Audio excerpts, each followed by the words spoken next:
I've been painting with letters since 1996. I was trying to sort of push through the graffiti stuff. Sort of went to Barcelona and there's a bit of a street art emergence going on there with logos. They were doing all of the same rules that graffiti was doing that was exciting to me, which was, you know, like the art of getting over the vandalism aspect of it, but it just seemed a bit more like accessing more people's subconscious.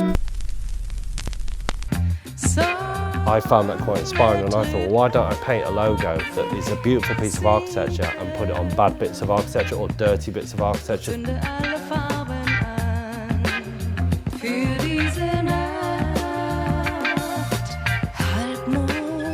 Brought back 2 tins of paint from Barcelona, a red and a yellow. I started painting what I saw as the most beautiful form of architecture, the onion dome seen in temples, on trash bins.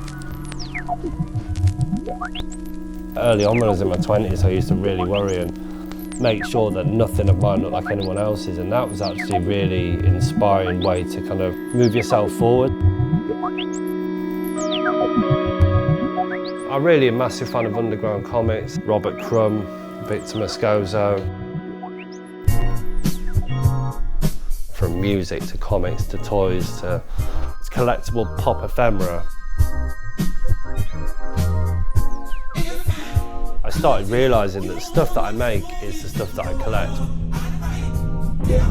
If we just look back at this one here from 2014, you know, like when they're playing jazz and they're jamming and stuff like that and they just go off on one and it's freestyle and it's just self-indulgent. It's part of my journey, so I'm not really going to like knock the earlier paintings. I prefer to focus now, so the world should exist outside of the canvas. It should be like, that canvas is just like you've cropped down a massive world that's going on. It's up to you to decide and dream a little bit about what's going on outside of that border. They're all kind of personal narratives. This one is about, it's about the studio and it's about the still life here in the background.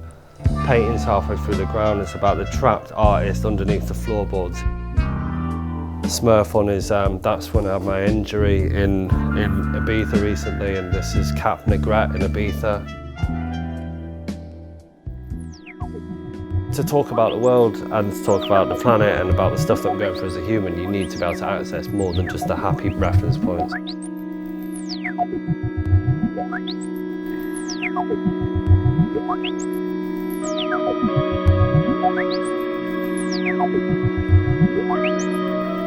I'm creating my own narrative using signs, symbols, semiotics, you know, pairing different symbols together, coffins, temples, Smurfs.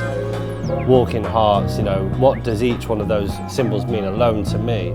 Or when I put them together, what does that juxtaposition bring to the message in the painting? And they do mean love, peace, happiness and death. Death is the coffin. The coffin is also always smiling and not laughing in the face of death.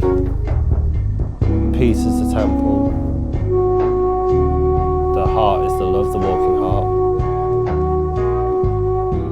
Life creates stories, just situations. I don't really feel that at the moment I need to look for subject matters outside of that. Things that people laugh about when it's a conversation around a pub table, I kind of exercise them in the paintings now.